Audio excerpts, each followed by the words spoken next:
네, 북한이 지난 5월 발사했던 군사정찰 위성을 어제 다시 발사했지만 또 실패했습니다. 북한이 예고했던 구역을 벗어나서 떨어졌는데 국방부는 북한의 주장과 달리 2단 추진 단계에서부터 비정상 비행한 정황이 있다고 밝혔습니다. 한편 한미일 3국 간 안보 경제 동맹이 강화하는 가운데 중국과 러시아 주도의 신흥경제 5개국 모임 브릭스에 6개 나라가 추가로 가입했는데요. 자세한 내용 차두현 아산정책연구원 수석연구위원과 알아보겠습니다. 어서 오십시오. 네, 안녕하십니까? 네, 어제 새벽이었죠. 북한이 동창리 일대에서 우주 발사체를 2차 발사했지만 네네. 네, 지난번과 마찬가지로 실패를 했습니다. 네네. 지난번 1차 실패 때와 마찬가지로 이번에도 발사 이후 한 2~3시간 만에 실패를 인정하는 그런 모습을 네, 보였는데요. 이 발사 시점이 다음 달 9일에 북한 정권 수립 75주년을 앞두고 발사가 이루어졌는데 이번에도 또 실패를 하면서 북한이 제대로 체면을 구겼다 이런 평가가 나오고 있습니다. 어떻게 보십니까? 네, 그렇죠. 애초에 지금 북한이 발사하기 며칠 전에 일본 측에다가 이제 궤적 통보를 하고 했을 때 예. 이게 좀 무리하는 게 아닌가 하는 생각이 들었어요. 왜냐하면 일반적으로 우주 발사체 발사를 할 때 이게 한번 실패를 하고 나면 예. 우리도 과거에 그 우주 개발 과정에서 그랬습니다만 보통 한 6개월 정도는 최소 6개월 정도는 편차 수정이 필요하거든요. 예. 근데 뭐 아무리 이 북한이 이 위에서 얘기하는 수령 또는 뭐 당의 지시에 따라서 전력을 다한다 그러더라도 절대 시간이 필요한데 이거를 1차 발사 실패 때하고 비교해 보면 불과 3개월 만에 그동안 뭐 일어날 수 있는 여러 가지 기술적인 문제들을 다 보완을 했느냐 이건 좀 의문이 들었어요. 그렇기 때문에 과연 성공할 수 있을까 했는데 예. 아마 이렇게 무리하게 그 일정을 당긴 건 한 2가지 정도의 일정을 생각을 했을 겁니다. 하나는 이제 말씀하신 정권 창건 75주년 기념. 예. 여기에서의 어떤 성공의 상징이 필요했던 것 같고요. 또 하나가 지금 이 한미 연합훈련 기간이잖아요. 예. 거기에 대해서 이제 북한도 기싸움에서 밀리지 않겠다라는 상징을 보여주려고 했는데 결과적으로는 오히려 이제 타격이 좀 있게 됐죠.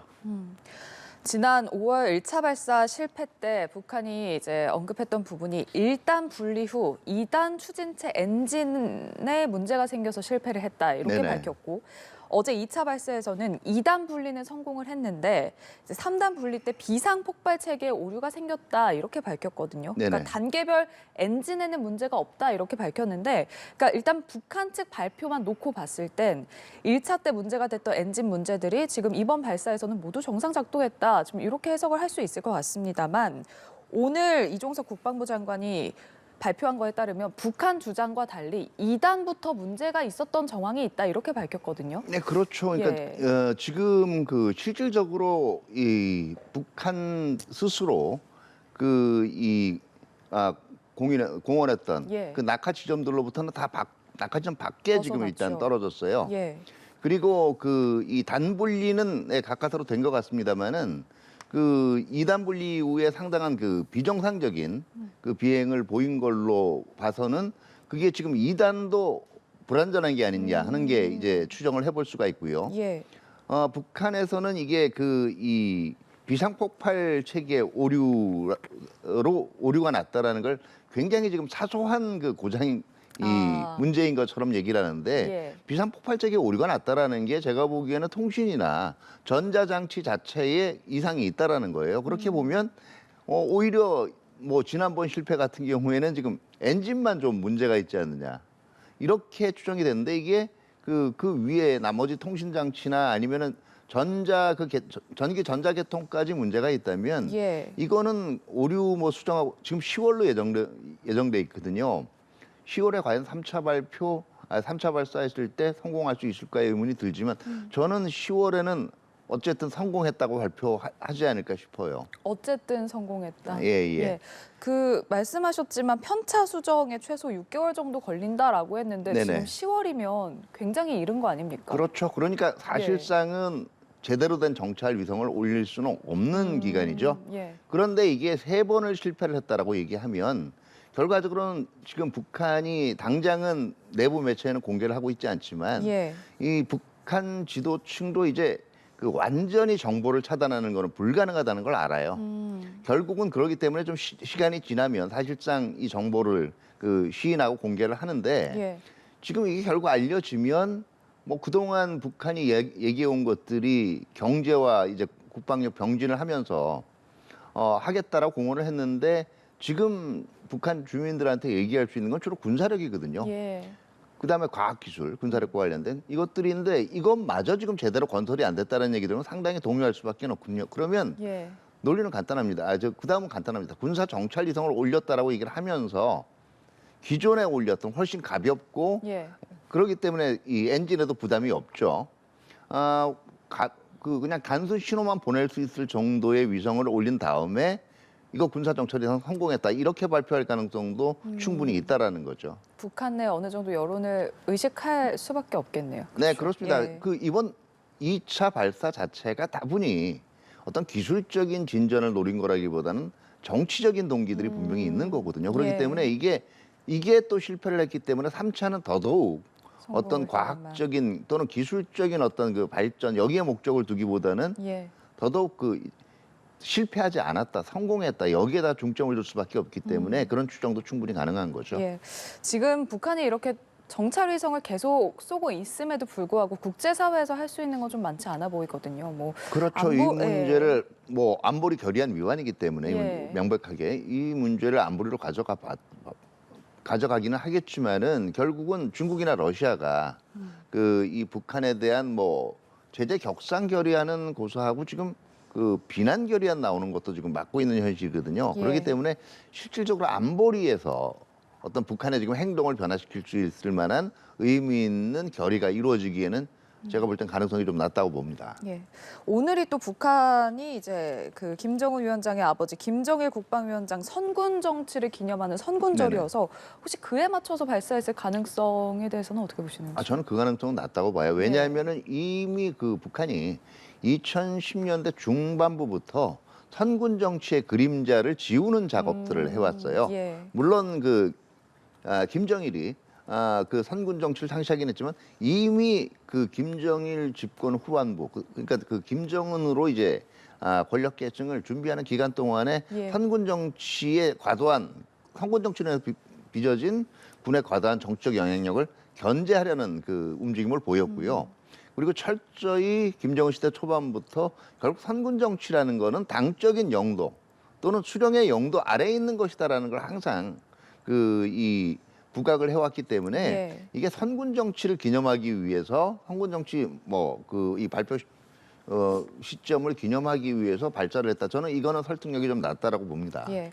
조금 전에도 언급을 해주셨지만 대외 매체는 발사한 이후 한 2~3시간 만에 그렇죠. 바로 실패를 인정을 했지만 대내 매체, 그러니까 북한 주민들이 보는 매체에는 지금 보도가 되지 않았거든요. 네네. 1차 때도 그때도 보도가 안 그렇죠. 됐었잖아요. 언제쯤 될 거라고 보시는지요? 결국은 제가 볼 때는 이걸 또 발표를 할 거예요. 그런 시점을 잘 보면요. 예. 어차피 지금 3개월 이번에는 이제 실패할 때부터 한 2개월, 1개월 반이거든요. 예.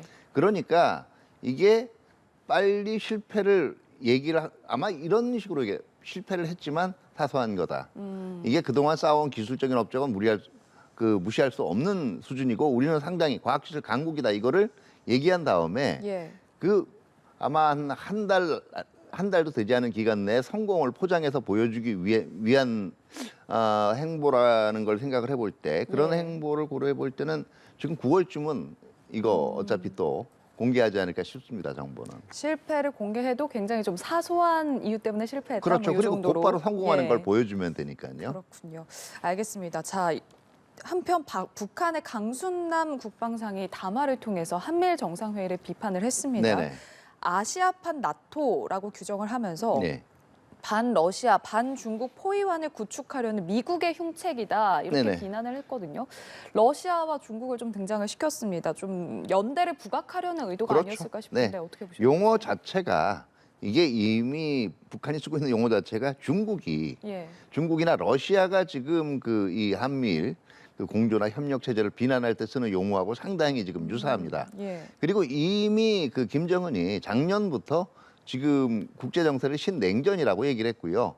그리고 어떻게 보면 이 한미일 간의 결속 그리고 이것들에 대해서 상당한 비난을 해왔기 때문에 그 연장선상에서 지금 발언이 나오는 거고요. 예. 그리고 이런 발언들하고 연결해서 지금 최근 정세 문제에서 러시아나 중국하고 상당히 공감을 표명하는 이런 그 이 발언들을 많이 했단 말이에요. 예. 그러니까 결과적으로 중국은 지금 이제 북한은 그 이 한미일 안보 협력 캠프 데이비드 체제 이후에 더더욱 앞으로 탄력을 받게 될 한미일 안보 협력에 대한 반향을 이용해서 예.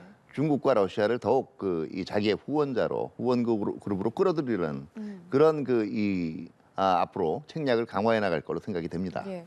또 하나 이제 눈길을 끄는 점이 러시아와의 관계를 좀 유독 강조를 했거든요. 네네. 특히나 이제 북러 무기 거래설과 관련해서 이번에 국방 안전 분야에서 진행하는 정상적인 협조다 이렇게 밝혔습니다. 네네. 지난해까지만 해도 무기 거래설에 대해서 황당무계한 여론 조작이다 이렇게 반발을 했는데 네, 그렇죠. 정상적인 협조 이렇게 밝힌 것은 무기 거래에 대해서 뭐 진위에 대해서는 밝히지 않았습니다만 어느 정도 좀 시인했다 이렇게 보면 되겠습니까? 오히려 지금 확대를 기대하고 있는 게 아닌가 생각이 돼요. 예. 왜냐하면 그 이 7월에 있었던 그 북한 용어로는 전승절이죠. 예. 평전협정 그 이 세계를 열병식에서 이미 그 끈끈한 북중 간 그러니까 러시아와의 그 군사적인 연대를 북러 간의 군사적 연대를 과시를 한 바가 있었고요. 예. 그리고 그 전승절 열병식 하루 전에 열렸던 그 이 무기 장비 전시회에서도 어떻게 보면 러시아가 지금 당장 전장에 필요한 무기 체계들을 또 여러 개를 선보였거든요.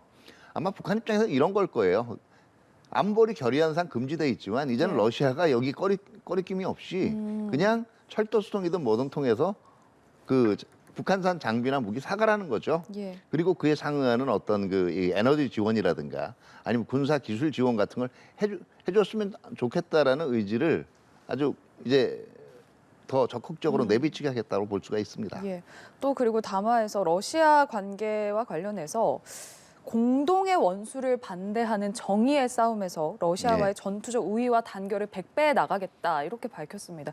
역시 마찬가지로 러시아와의 연대를 강조하고 뭐 어깨를 나란히 하고 있다 이런 점을 좀 부각을 하려고 했던 걸까요? 어떻게 보시는지? 그렇죠. 그러니까 결국 그 이 공동의 원수를 반대하는 정의의 싸움이라는 게 결국 우크라이나 전쟁 지금 얘기하고 있는 거거든요. 예. 그리고 거기에 대한 미국과 나토와의 대립 관계를 자신들이 그대로 감정이입하고 있다라는 걸 강조를 한 거예요. 그렇기 때문에 그 중국하고 러시아에 대해서는 끊임없이 우리는 어차피 같이 가야 되는 운명이고 예. 내가 어려움에 처하면 결국은 중국과 러시아도 어려움에 처할 거기 때문에 그 북한을 적극적으로 지원해야 된다라는 의지를 계속 이 메시지를 던진 거죠. 예. 자, 이렇게 한미일 삼국 간의 안보 경제 동맹이 강화하고 있는 상황에서 중국과 러시아의 견제도 한층 강화되고 있는 이런 상황인데요. 중국, 러시아 중심의 신흥 경제 5개국 모임 브릭스의 6개 나라가 이제 추가로 가입을 했습니다. 네네. 이제 총 회원국이 11개로 늘었는데 네. 자, 뭐 사우디, 이란, 뭐 아랍에미리트, 아르헨티나, 이집트, 에티오피아까지 이렇게 가세를 하면서 그렇죠. 세계 경제에서 브릭스가 가지게 될 앞으로의 뭐 영향력이라든지 비중을 무시할 수가 없게 될 텐데 뭐 벌써부터 G7의 대항마다 이런 평가가 나오고 있습니다. 네, 아직은 예. 그 뭐 이 브릭스 11개국의 총 GDP를 합해도 예. 한 20% 초반대예요. 이게 40%를 넘어가는 G7의 대항마라고 그러나 이 추세입니다. 만약에 브릭스가 계속 늘어난다면 특히 예. 지금 미중 간의 전략 경쟁, 특히 이게 민주주의 체제다 권위주의 구조로 되면서 예. 어느 한쪽에 선뜻 이렇게 지금 그 이 지지 의사를 보내기 힘든 국가들, 특히 그 중에서 경제적으로 비중이 있는 국가들을 이제 우리가 주로 위도상 남쪽에 위치해 있다 그래서 글로벌 사우스라고 부르거든요. 이 글로벌 사우스들이 만약에 이쪽에다 이 대거 같이 가입을 하게 된다면 브릭스의 영향이 상당히 커질 수가 있겠죠. 근데 사실 그 이 글로벌 사우스 자체도 적극적으로 이 좀 미중 전략 경쟁에서 지금 중국의 편에 섰다는 인상 자체는 좀 회피하려 하기 때문에 과연 네. 브릭스가 지금 러시아나 중국이 지금 의도하는 대로 정말 G7에 대한 대항마 또는 더 나아가서 미국을 비롯한 자유주의 연대에 대한 그 경제적 대항 세력으로 예. 지금 그 이 자리 잡을 수 있을지는 여전히 이제 지금 의문부호가 남아 있고요. 무엇보다 브릭스를 이끌고 있는 러시아가 우크라이나 전쟁 이후에 겪게 되는 지금도 겪고 있지만 경제적인 침체의 문제라든가 최근 그 중국이 맞닥뜨리고 있는 경제 문제들을 고려할 때 이게 그렇게 뭐 그 갑작스럽게 그것도 G7에 대항하는 그런 세력으로 나오기는 무리가 있고요. 실질적으로 지금 브릭스에 참가하고 있는 그 이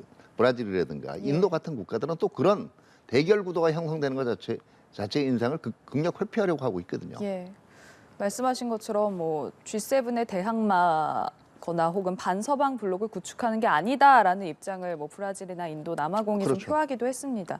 자, 그런데 이제 앞서 이 브릭스의 외연 확장과 관련해서 뭐 네. 중국과 러시아는 굉장히 적극적인 모습을 보였지만 말씀하신 그런 국가들 인도나 브라질은 이런 브릭스가 반서방 동맹 이런 식으로 좀 확대되는 것을 경계를 하면서 외연 확장에는 조금 소극적인 모습을 보였었거든요. 그렇죠. 그런데 네, 이렇게 네네. 회원국을 받아들이기로 이제 어떻게 보면 입장을 좀 바꾼 건데 이 부분은 어떻게 배경 보시는지요? 이거는 어떻게 보면 받아들이기로 기존의 입장을 바꾼 것보다는 예. 일종의 절충의 산물이라고 볼 수가 있어요. 그러니까 이제 이 중국과 러시아를 제외한 원래의 브릭스 국가들, 인도, 브라질, 남아공 같은 경우에는요. 예. 사실은 지나치게 브릭스의 이 외연이 확장되면 자기들의 영향력이 줄어들 수도 있고요. 무엇보다 이것이 뭐 반미 동맹, 반서방 동맹으로 비춰지는 것 자체를 굉장히 경계해 왔습니다. 근데 원래 중국이나 러시아가 이 브릭스 확대를 시도할 때는요. 예. 한 19개 국가 정도를 가입시키는 걸 생각을 했어요. 예. 그리고 이 중에 상당 국가들은 친중국 그 외교 노선들을 택하고 있는 국가들이었습니다. 예. 그런데 이번에 실제로 가입한 건 6개국이었고요. 이 6개국 면면을 보면 중국하고 러시아 공을 들이고 있다고 하고 또 미국이 최근에 중동 지역에서의 어떤 이 개입이라든가 아니면 관여를 좀 줄이고는 있지만 사실 사우디아라비아라든가 예. 아니면은 아랍에미레이트 또 이 라틴 아메리카의 아르헨티나까지 명확 미국과 어떻게 보면 협력 쪽에 가까웠지 각을 세우는 국가들이라고 보기는 좀 힘들거든요. 예. 그렇기 때문에 한 이 정도면 그렇게 받아들여도 되겠다라는 판단을 했을 수가 있죠. 예. 그렇다면 이제 러시아나 중국이 원하는 브릭스의 어떤 역할 모습이 있지 않겠습니까? 네네. 뭐 미국 주도의 어떤 글로벌 구도를 좀 견제하고 이런 부분을 좀 바라고 있을 텐데 말씀하신 그럼 인도나 브라질 뭐 이런 국가들로 인해서 러시아가 구상하고 중국이 구상하는 그런 브릭스의 모습은 뭐 언제쯤 보여줄 거라고 보시는지요? 제가 보기에는 예. 그거를 아마 적극적으로 시도하는 순간 브릭스 내부에서 상당한 이 반향이 올 것 같아요. 왜냐하면 예. 제가 글로벌 사우스 말씀도 드렸지만 과거의 냉전 시대 같은 경우에는 완전히 생활권이 달랐거든요. 예. 달랐기 때문에 그 당시에는 지금 재미있는 게 브릭스나 글로벌 사우스를 구성하고 있는 상당 국가들이 과거에는 비동맹 또 중추 국가들이었어요. 예. 지금 브릭스에 들어가 있는 인도도 그렇고요. 이 브릭스에 들어가지는 않고 있지만 최근에 이제 여전히 글로벌 사우스의 하나로 분류가 되는 인도네시아나 나이지리아 모두 과거의 비동맹의 대표적인 선도국들이었습니다. 예. 그 당시 비동맹이 1980년대까지 그런 대로 이 역할을 할 수 있었던 이유 자체가 생활권이 분리되어 있으니까 양측에 적당히 예. 거리를 두면서도 양측 체제에 모두 참여를 할 수 있는 이점이라는 게 있었어요. 그런데 비동맹이 그다음에 갑자기 쇠퇴해버린 이유가 세계 시장이 하나로 합해져 버렸잖아요. 생활권이. 예. 지금 이 생활권 내에서의 주도권 경쟁이 벌어지고 있는 상황이기 때문에 여기서 어느 한쪽에다가 쉽게 적대감을 표시한다는 것 자체가 그리고 여기 기존에 있던 생활권이랑 뭐 중국하고 러시아는 그러고 싶을지도 모르겠지만 완전히 다른 별도의 공급망이라든가 생활권을 만들어 나가는 것이 결국은 인도나 또 브라질 같은 입장에서는 오히려 자기들의 성장 동력을 깎아먹을 수도 있다라는 우려를 분명히 하고 있거든요. 그렇기 예. 때문에 이 실질적으로 브릭스가 이런 일반적인 뭐 외교적인 이 협력이라든가 아니면 경제적인 호혜성을 넘어서 완전히 새로운 하나의 생활권 또는 새로운 하나의 별도의 공급망을 구축하는 쪽으로 간다.